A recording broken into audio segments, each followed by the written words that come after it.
Moi, j'adore tout ce qui est littérature. Je suis un lecteur, avant même d'être un écrivain. Et d'ailleurs, je le dis souvent, et je n'aime que les écrivains lecteurs, comme Borges, la bibliothèque de Babel.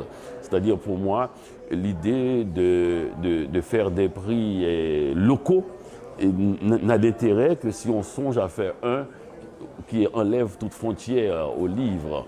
Donc pour moi, c'est extrêmement important qu'un prix porte ce nom-là, prix du livre, de roman étranger, et qu'on ait un regard, parce que les lecteurs, ils lisent aveuglément.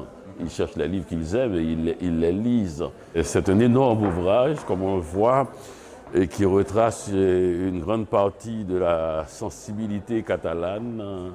Et j'ai beaucoup aimé tous ces mouvements à l'intérieur même de l'ouvrage où l'on ne voit pas les frontières entre les époques, entre les personnages même, entre les désirs, et tout cela est sous une cocotte minute que je pourrais appeler une sorte de mea culpa constant. C'est tout à fait l'Espagne, cette façon de toujours c'est ma faute, et tout le monde paie pour quelque chose dont on n'arrive pas à très bien savoir. Il y a un fil conducteur, il y a naturellement ce violon, il y a le sang aussi qui coule un peu en filigrane. C'est bien tissé parce que aussi des événements comme des dialogues se répètent dans le livre, nous donnant l'impression, enfin nous permettant de trouver notre chemin.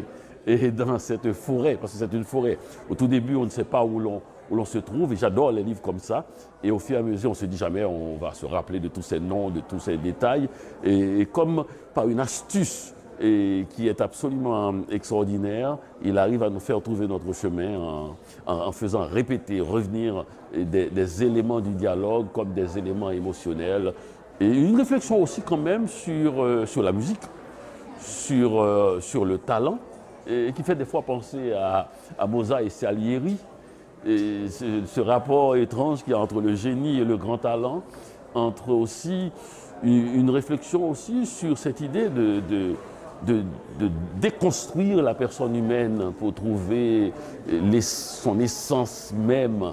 Et on peut tuer l'animal, vraiment tuer l'animal. C'est un livre qui fourmille de choses et qui finalement se retrouve quelque chose d'assez, j'allais dire, une sorte de sphère à la fin qui donne satisfaction au lecteur. La force de ce livre précisément, c'est qu'on voit une montagne de clichés bouger. Parce que ce n'est pas très facile. Le violon, on a déjà vu, qui fait fil conducteur, et tous ces clichés sur la culture et le mal, mais d'abord par l'élégance de l'écriture, et une écriture qui fait un peu dense, mais qui finit par être élégant précisément par sa densité, et finit par donner, disons, une perspective au livre. Et c'est cette perspective, je crois, que le lecteur retiendra.